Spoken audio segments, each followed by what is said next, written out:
নমস্কাৰ চাবলৈ আৰম্ভ কৰিছে আছামিজ ট্ৰেণ্ডিং আজি 10 ছেপ্টেম্বৰ আৰু আজি ৰাতিপুৱাৰ কেইবাটাও গুৰুত্বপূৰ্ণ খবৰ আহি পৰিছে আৰু এনে ধৰণৰ খবৰসমূহ নিতৌ চাবলৈ চেনেলটো ছাবস্ক্ৰাইব কৰি ভিডিঅ'টোত এটা লাইক কৰি দিবলৈ আজি ৰাতিপুৱাৰ প্ৰথমটো গুৰুত্বপূৰ্ণ খবৰ অন কেমেৰা এইবাৰ মুখ্যমন্ত্ৰী হিমন্ত বিশ্ব শৰ্মাক হকিয়নি এগৰাকী মহিলাৰ বিদ্যুৎ বিলৰ পৰা অতিষ্ঠ হৈ মুখ্যমন্ত্ৰীক হকিয়নি মহিলাৰ আপুনি এজন সুদক্ষ মুখ্যমন্ত্ৰী হৈও আমাৰ টকাবোৰ কিয় খাইছে আমাৰ স্বামী কামলৈ নগলে আমি খাবলৈ নাপাও বিল কেনেকৈ দিম আমি লৰা ছোৱালী পঢ়ুৱাম নে ঘৰ চলাম নে স্মাৰ্ট মিটাৰৰ বিল দিম 2200 টকাৰ ৰিচাৰ্জ কৰি 5 দিনেই যোৱা নাই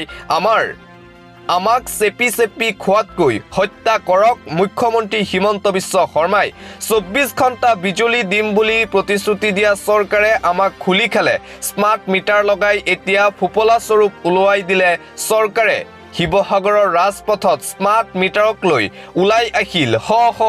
ৰাইজ বিদ্যুৎ সংমণ্ডলৰ কাৰ্যালয় ঘেৰাও কৰি মুখ্যমন্ত্ৰী হিমন্ত বিশ্ব শৰ্মাক শেষ হকিয়নি মহিলাসকলৰ ৰাইজৰ দলৰ নেতৃত্বত প্ৰতিবাদেৰে উত্তাল এপিডিচিএলৰ কাৰ্যালয় বিদ্যুৎ বিলৰ পৰা অতিষ্ঠ হৈ এইদৰে মহিলাসকলে অন কেমেৰা মুখ্যমন্ত্ৰী হিমন্ত বিশ্ব শৰ্মাক দিলে শেষ হকিয়নি আন এটা গুৰুত্বপূৰ্ণ খবৰ একলব্যৰ কাহিনী শুনিছেনে টেক্সাছ বিশ্ববিদ্যালয়ত একলব্যৰ চৰ্চা ৰাহুল গান্ধীৰ আমেৰিকা ভ্ৰমণত ব্যস্ত ৰাহুল গান্ধী আমেৰিকাত ৰাহুলে ক'লে RSS আৰু কংগ্ৰেছৰ মাজৰ পাৰ্থক্য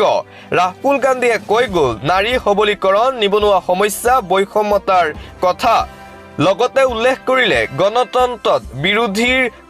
কৰ্ম ধৰ্মৰ কথা ভাৰতৰ শেহতীয়া পৰিস্থিতি সন্দৰ্ভত আমেৰিকাত উপস্থিত হৈ ৰাহুল গান্ধীয়ে কেইবাটাও গুৰুত্বপূৰ্ণ মন্তব্য কৰিছে RSSক লৈ মন্তব্য ৰাহুল গান্ধীৰ ইপিনে প্ৰধানমন্ত্ৰী মোদীক পুনৰ একাষৰীয়া RSSৰ আকৌ ৰাহুল গান্ধীৰ কাষত মুখন ভাগৱত আপোনাৰ মাজত ভগৱান আছেনে নাই সেই সিদ্ধান্ত আপুনি নহয় জনতাইহে লওক ৰাহুল গান্ধীক সমৰ্থন RSS প্ৰধান ভাগৱতৰ ৰাহুল গান্ধীৰ বক্তব্যৰে মোদীক হকিয়নি ভাগৱতৰ পুনৰ নৰেন্দ্ৰ মোদী বিজেপিৰ প্ৰতি অসন্তুষ্টি বৃদ্ধি RSSৰ এইবাৰ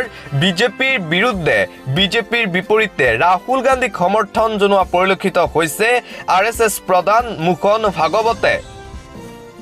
আন এটা ব্ৰেকিং নিউজ আজিও মণিপুৰত হিংসাত্মক ঘটনা অব্যাহত আছে এতিয়ালৈকেও মৌন মোদী শান্তিৰ বাৰ্তা বিলাবলৈ ৰাছিয়ালৈ যায় প্ৰধানমন্ত্ৰী অথচ নিজৰ এখন ৰাজ্য নিয়ন্ত্ৰণ কৰিব পৰা নাই মোদীয়ে মণিপুৰৰ মৃত্যুৱে কপাব পৰা নাই মোদীৰ হিয়া প্ৰধানমন্ত্ৰী নৰেন্দ্ৰ মোদীয়ে ৰাছিয়া ইউক্ৰেইন ভ্ৰমণলৈ যায় বিশ্বযুদ্ধ সমাপ্ত কৰাৰ ইংগিত দিয়ে প্ৰধানমন্ত্ৰী নৰেন্দ্ৰ মোদীয়ে কিন্তু ভাৰতৰ নিজৰ ৰাজ্য মণিপুৰত নিতৌ হিংসাত্মক ঘটনা অব্যাহত আছে ইজনৰ পিছত সিজন লোকে হেৰুৱাইছে প্ৰাণ প্ৰায় শেহতীয়াকৈ 10 জনকৈ লোকে প্ৰাণ হেৰুৱাইছে মণিপুৰত হিংসাত্মক ঘটনাৰ ফলত কিন্তু এই মৃত্যুৱেও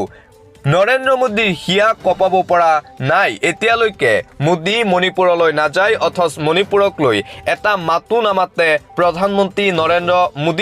নৰেন্দ্ৰ মোদীৰ এই স্থিতিক লৈ এতিয়া তীব্ৰ ভাষাৰে সমালোচনা কৰিছে বিৰোধী দলসমূহে আন এটা গুৰুত্বপূৰ্ণ খবৰ প্ৰশ্ন সুধিলেই বেয়া পায় নেকি নৰেন্দ্ৰ মোদী চৰকাৰে লোকপিয়লৰ প্ৰশ্ন কৰাৰ বাবে ভংগ কৰিলে নেকি স্থায়ী কমিটি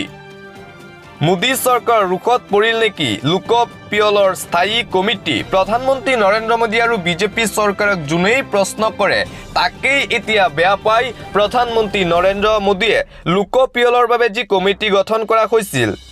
সেই কমিটিয়ে প্ৰধানমন্ত্ৰী নৰেন্দ্ৰ মোদীক প্ৰশ্ন কৰাৰ বাবে সেই কমিটি ভংগ কৰি দিয়া হ'ল সেই এতিয়া চৰ্চা চলিছে প্ৰধানমন্ত্ৰী নৰেন্দ্ৰ মোদী আৰু বিজেপি চৰকাৰৰ কিবা দুৰ্নীতিৰ বিৰুদ্ধে কিবা বিসংগতি দেখিলে যদি কোনোবা প্ৰশ্ন কৰে তেন্তে প্ৰধানমন্ত্ৰী নৰেন্দ্ৰ মোদীয়ে বেয়া পায় নেকি এই কমিটি ভংগ কৰাৰ পিছতে এতিয়া সৃষ্টি হৈছে চাঞ্চল্য আন এটা ভয়ংকৰ খবৰ কিয়নো একত্ৰিত হ'ব 50 লাখ মুছলমান জাকিৰ নায়কৰ বিস্ফোৰক পৰিকল্পনা ভাৰতৰ 50 লাখ মুছলমানক একত্ৰিত কৰাৰ পৰিকল্পনা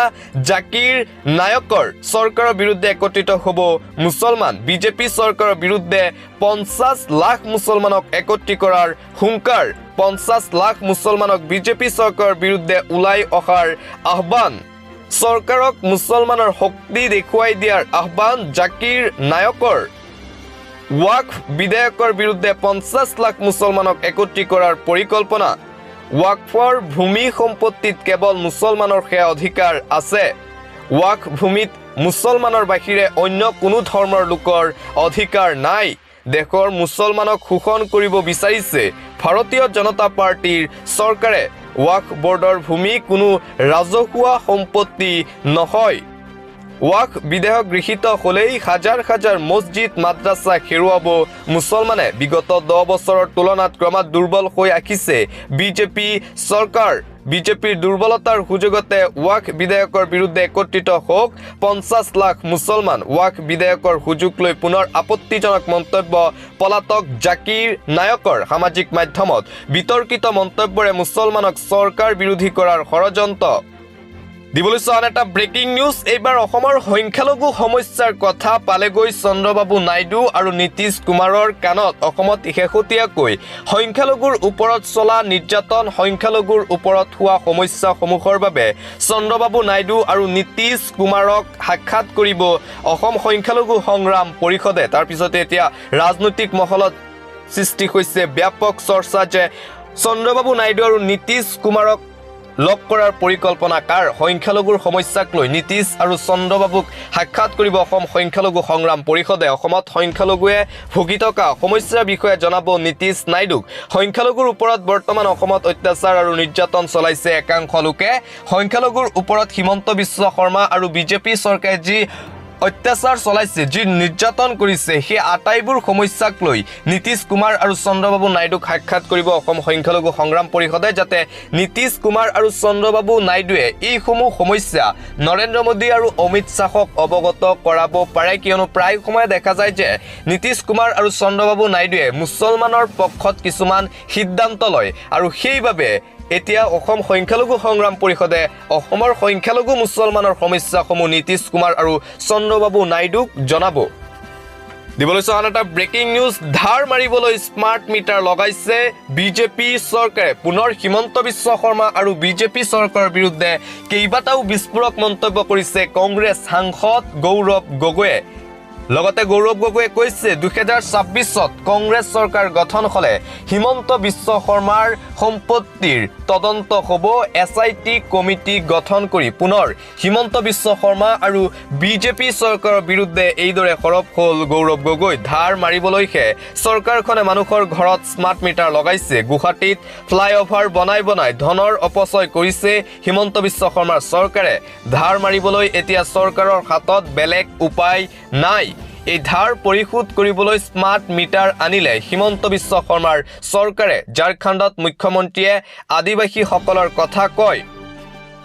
মুখ্যমন্ত্ৰীয়ে অসমৰ আদিবাসী কি কৰিছে ক'ব লাগে গৌৰৱ গগৈৰ মন্তব্য স্মাৰ্ট মিটাৰ লগাই অসমত আদিবাসীসকলক আৰ্থিকভাৱে জুৰুলা কৰিছে ডিমোত স্মাৰ্ট মিটাৰ প্ৰসংগৰে মুখ্যমন্ত্ৰী হিমন্ত বিশ্ব শৰ্মাক আক্ৰমণ গৌৰৱ গগৈ স্মাৰ্ট মিটাৰ খুলি লৈ যাবলৈ দাবী কংগ্ৰেছ সাংসদ গৌৰৱ গগৈ ধাৰ মাৰিবলৈ চৰকাৰে উপায় নাপাই এতিয়া জনতাক শোষণ কৰিবলৈ স্মাৰ্ট মিটাৰ আনিছে বুলি অভিযোগ কংগ্ৰেছৰ যোৰহাটৰ সাংসদ গৌৰৱ গগৈৰ দিবলৈ আন এটা গুৰুত্বপূৰ্ণ খবৰ আপ কংগ্ৰেছৰ মিত্ৰতা ভংগ নিজৰ পথ ললে আপে শক্তি নাই অথচ যুঁজিবলৈ লাগে আপক বিজেপিৰ বি টিমৰ ভূমিকাত নেকি এতিয়া আম আদমি পাৰ্টি হাৰিয়ানাত বিধানসভা নিৰ্বাচন সমাগত আৰু বিধানসভা নিৰ্বাচনৰ পূৰ্বে কংগ্ৰেছ আৰু আপ আৰু আন বিৰোধী দলসমূহ একত্ৰিত হৈ হাৰিয়ানাত নিৰ্বাচন খেলিব বুলি চৰ্চা চলিছিল আৰু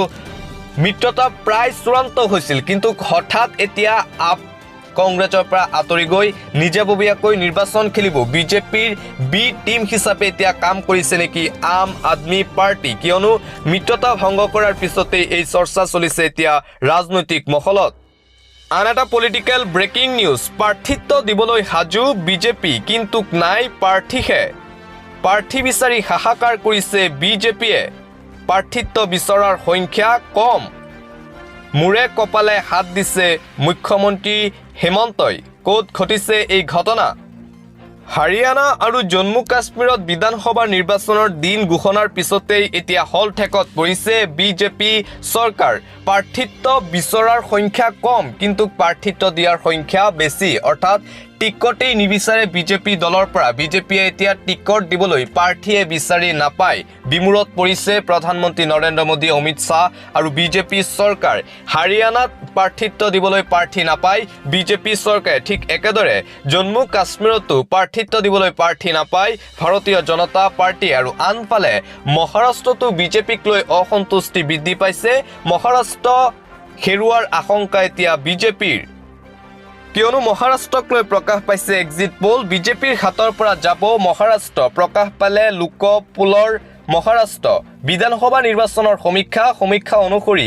এনডিএ অৰ্থাৎ বিজেপিৰ হাতলৈ 115 পৰা 128খন আসন তাৰ বিপৰীতে এমবিএৰ হাতলৈ 141 পৰা 154 আৰু অন্যান্য ৰাজনৈতিক দলে পাব 5 পৰা 18খন আসন মহাবিকাশ আঘাৰীয়ে দখল কৰাৰ সম্ভাৱনা মহাৰাষ্ট্ৰ বিধানসভা মহাৰাষ্ট্ৰৰ পৰা এতিয়া বিজেপি বিদায়ৰ পূৰ্ণ সম্ভাৱনা আছে দিবলৈছো পৰৱৰ্তী খবৰ মুখ্যমন্ত্ৰী হিমন্ত বিশ্ব শৰ্মাৰ ঘৰৰ কাষেৰে গলে বিৰি গুণ্ডাই মুখ্যমন্ত্ৰী হিমন্ত বিশ্ব শৰ্মাই অসমৰ জনতাক ঠগি আছে 6 জনগোষ্ঠীক ঠগি আছে মুখ্যমন্ত্ৰী হিমন্ত বিশ্ব শৰ্মাই হিমন্ত বিশ্ব শৰ্মাক লৈ মন্তব্য ৰকিবুল হুছেইনৰ টোপনি নাইকিয়া হৈছে ৰাজ্যৰ মুখ্যমন্ত্ৰী ডক্টৰ হিমন্ত বিশ্ব শৰ্মাৰ হিমন্ত বিশ্ব শৰ্মা দেখাত এটা নেদেখাত আছে মুখ্যমন্ত্ৰী হিমন্ত বিশ্ব শৰ্মাৰ ঘৰ কেইটা কোনে বনাইছে গাখিনি কোনে লগাইছে উত্তৰ দিয়ক হিমন্ত বিশ্ব শৰ্মাই মুখ্যমন্ত্ৰী হিমন্ত বিশ্ব শৰ্মাক তীব্ৰ কটাক্ষ সাংসদ ৰকিবুল হুছেইনৰ দিবলৈছো আন এটা ব্ৰেকিং নিউজ পলাতক সুমি বৰা আৰু তাৰ্কিক বৰাৰ সন্ধান আজিও উলিয়াব পৰা নাই অসম আৰক্ষীয়ে এক প্ৰকাৰ হাত দাঙিলে এতিয়া আৰক্ষী প্ৰশাসনে উৰে নিশা মেঘালয়ত অভিযান চলাইছিল কিন্তু একো সুংসূত্ৰই নাপালে আৰক্ষীয়ে ডুবাইলৈ পলাই যোৱাৰ সম্ভাৱনা সুমি বৰা আৰু তাৰ্কিক বৰা খালি হাতেৰে মেঘালয়ৰ পৰা উভতিছিল অসম আৰক্ষীৰ দলে মোষ্ট ওৱান্টেড ঘোষণা কৰাৰ পিছতো ধৰিব পৰা নাই সুমি বৰা আৰু তাৰ্কিক বৰাক অসম আৰক্ষী এক প্ৰকাৰ হাত দাঙিলে সুমি বৰা আৰু তাৰ্কিক বৰাক লৈ হিমন্ত বিশ্ব শৰ্মাই সুমি বৰাক লৈ মন্তব্য কৰি কৈছিল যে হাতত যিমান দিন টকা আছে সিমান দিন ঘূৰি ফুৰিব পাৰিব কিন্তু টকা শেষ হলে নিজে আত্মসমৰ্পণ কৰিব কিন্তু এতিয়া চৰ্চা চলিছে যে সুমি বৰা আৰু তাৰ্কিক বৰা ডুবাইলৈ পলাই যোৱাৰ এতিয়া পৰিকল্পনা কৰিছে ভাৰতৰ বাহিৰৰ যাবলৈ এতিয়া চেষ্টা কৰিছে সুমি বৰা আৰু তাৰ্কিক বৰা ট্ৰেডিং প্ৰবঞ্চকৰ বিৰুদ্ধে যিমানেই কঠোৰ হৈছে ৰাজ্য চৰকাৰ কিন্তু আজিলৈকে এই পৰ্যন্ত সুমি বৰা আৰু তাৰ্কিক বৰাক ধৰাত ব্যৰ্থ হিমন্ত বিশ্ব শৰ্মাৰ গৃহ বিভাগ দিবলৈছো আন এটা জৰুৰী খবৰ ভূমিহীন লোকে ভূমি নোপোৱা পৰ্যন্ত চলি থাকিব মিছন বসুন্ধৰা 3.0 পুনৰ মিছন বসুন্ধৰা 3.0ক লৈ মুখ্যমন্ত্ৰী হিমন্ত বিশ্ব শৰ্মাই কৰিলে ডাঙৰ মন্তব্য ভূমিহীন লোকে এতিয়াৰে পৰা পাব ভূমিহীন লোকে ভূমি নোপোৱা পৰ্যন্ত মিছন বসুন্ধৰা 3.0ৰ কাম চলি থাকিব অনিৰ্দিষ্ট কাললৈ এই কাম চলি থাকিব মিছন বসুন্ধৰা 3.0ৰ অধীনত শেষগৰাকী ভূমিহীন লোকৰ আবেদন নিষ্পত্তি নোহোৱা পৰ্যন্ত চলিব মিছন বসুন্ধৰা 3 অন্ত হোৱাৰ শেষ সীমা নিৰ্ধাৰণ নকৰাৰ সিদ্ধান্ত চৰকাৰৰ মিছন বসুন্ধৰা 3ক লৈ মুখ্যমন্ত্ৰী হিমন্ত বিশ্ব শৰ্মাৰ ডাঙৰ ঘোষণা জানুৱাৰী মাহৰ পৰাই হিতাধিকাৰীয়ে পাব ভূমিৰ সেটেলমেন্ট অফাৰ জানুৱাৰীৰ পৰা প্ৰত্যেক মাহে ভূমিৰ সেটেলমেন্ট অফাৰ পাব হিতাধিকাৰীয়ে ৰাজ্যৰ প্ৰতিগৰাকী ভূমিহীন খিলঞ্জীয়াক সুখবৰ দিলে মুখ্যমন্ত্ৰী হিমন্ত বিশ্ব শৰ্মায়ে দিবলৈছো আন এটা গুৰুত্বপূৰ্ণ খবৰ কি হৈছে ৰাজ্যত পুনৰ 7টাকৈ জঘন্য কাণ্ড পোহৰলৈ আহিছে ৰাজ্যত পুনৰ চাঞ্চল্যকৰ ঘটনা 7টাকৈ জঘন্য কাণ্ড এইবাৰ পোহৰলৈ আহিছে আসলতে অসমত এইবোৰ হ'বলৈ ধৰিছে কি এটাৰ পিছত আনটো জঘন্য কাণ্ডই জোকাৰিছে সমগ্ৰ ৰাজ্য ধিংকান্তৰ উত্তেজনাৰ মাজতে ৰাজ্যত পুনৰ কেইবাটাও জঘন্য কাণ্ড পোহৰলৈ দুটাকৈ জঘন্য ধৰ্ষণৰ ঘটনাই জোকাৰিছে শোণিতপুৰৰ মিছামাৰী এটি কণমানি শিশুৰ সৈতে ধৰ্ষণৰ ভয়ংকৰ ঘটনা মিছামাৰীত শিশু ধৰ্ষণৰ অভিযোগত গ্ৰেপ্তাৰ আজিজুল হক নামৰ এটা লম্পট চকলেট দিয়াৰ প্ৰলোভনেৰে শিশুটিৰ সৈতে অপকৰ্ম কৰাৰ অভিযোগ পৰিয়ালৰ ঘটনা সম্পৰ্কত মিছামাৰী আৰক্ষী থানাত এজাহাৰ দাখিল কৰিছে ভুক্তভোগী পৰিয়ালে যুৱতী ধৰ্ষণৰ অভিযোগত গ্ৰেপ্তাৰ চহৰ আলী নামৰ এটা লম্পট বিয়াৰ প্ৰলোভনেৰে এগৰাকী যুৱতীক ধৰ্ষণৰ অভিযোগত ৰঙাঘৰলৈ চহৰ আলী তিনিচকীয়াৰ ডিগবৈত কিশোৰীৰ সৈতে ভয়ংকৰ ঘটনা কিশোৰীৰ ভিডিঅ' ভাইৰেল কৰি ৰঙাঘৰৰ আলহী এটা লম্পট তিনিচকীয়াৰ ডিগবৈৰ এগৰাকী নৱম শ্ৰেণীৰ ছাত্ৰীৰ সৈতে ভয়ংকৰ কাণ্ড ছাত্ৰীগৰাকীৰ এজাহাৰৰ ভিত্তিত আটক লম্পট ৰাহুল তাঁতী কিশোৰীগৰাকীক ফোনযোগে ৰাহুলে অশ্লীল ইংগিত দি অহাৰ অভিযোগ বৰপেটা জিলাতো শিক্ষকে ছাত্ৰীক অশ্লীল ইংগিত দিয়াৰ অভিযোগ শিক্ষকৰ অশ্লীল প্ৰস্তাৱ নামানিলে ছাত্ৰীগৰাকীক পৰীক্ষাত ফেইল কৰাই দিয়াৰ ভাবুকি ছাত্ৰীগৰাকীয়ে সামাজিক মাধ্যমত ভাইৰেল কৰিলে অভিযোগৰ ভিডিঅ' ভাইৰেল ভিডিঅ'ৰ পিছতে জাঙুৰ খাই উঠিল বিদ্যালয়ৰ ছাত্ৰ ছাত্ৰী দোষীক কঠোৰ শাস্তিৰ দাবীৰে বিদ্যালয় চৌহদত উত্তাল প্ৰতিবাদী ধৰ্ণা নলবাৰীৰ বালিতাৰাত যুৱতীৰ শ্লীলতা হানিৰ ভয়ংকৰ অভিযোগ দীপক কলিতা নামৰ এজনৰ বিৰুদ্ধে বিস্ফোৰক অভিযোগ ঘৰত কোনো নথকাৰ সুযোগ লৈ শ্লীলতা হানিৰ গুৰুতৰ অভিযোগ ধমধমা আৰক্ষী চকীত যুৱতীগৰাকীয়ে দাখিল কৰিছে এজাহাৰ কাৰেণ্টৰ কোনো কামৰ অচিলাৰে দীপক গৈছিল যুৱতীগৰাকীৰ ঘৰলৈ তেজপুৰত পুনৰ কিশোৰী ধৰ্ষণৰ ভয়ংকৰ ঘটনা পোহৰলৈ আহিছে ধৰ্ষণৰ অভিযোগত আৰক্ষীয়ে গ্ৰেপ্তাৰ কৰিছে আব্দুল কালামক কালামে নিজৰ দোকানত কিশোৰীগৰাকীক ধৰ্ষণৰ অভিযোগ উত্থাপন হৈছে তেজপুৰ দুলাবাৰী হামজা চেণ্টাৰত ঘৰ আব্দুল কালামৰ জুনাইৰ এখন বিদ্যালয়ত সংঘটিত হৈছে পাশবিক ঘটনা ষষ্ঠ শ্ৰেণীৰ এগৰাকী ছাত্ৰীক নিৰ্যাতনৰ অপচেষ্টা বিদ্যালয়ৰ উপাধ্যক্ষৰ স্বামীৰ বিৰুদ্ধে এই গুৰুতৰ অভিযোগ উপাধ্যক্ষৰ লম্পট স্বামীৰ নাম ভান্নালুৰুৱা পাৰ্টে এটাৰ পিছত আন এটা জঘন্য কাণ্ডই জোকাৰি গৈছে সমগ্ৰ ৰাজ্য ধিং কাণ্ডৰ মাৰ নাযাওঁতেই ৰাজ্যত যোৱাকালি 7টাকৈ জঘন্য ঘটনা সংঘটিত হৈছে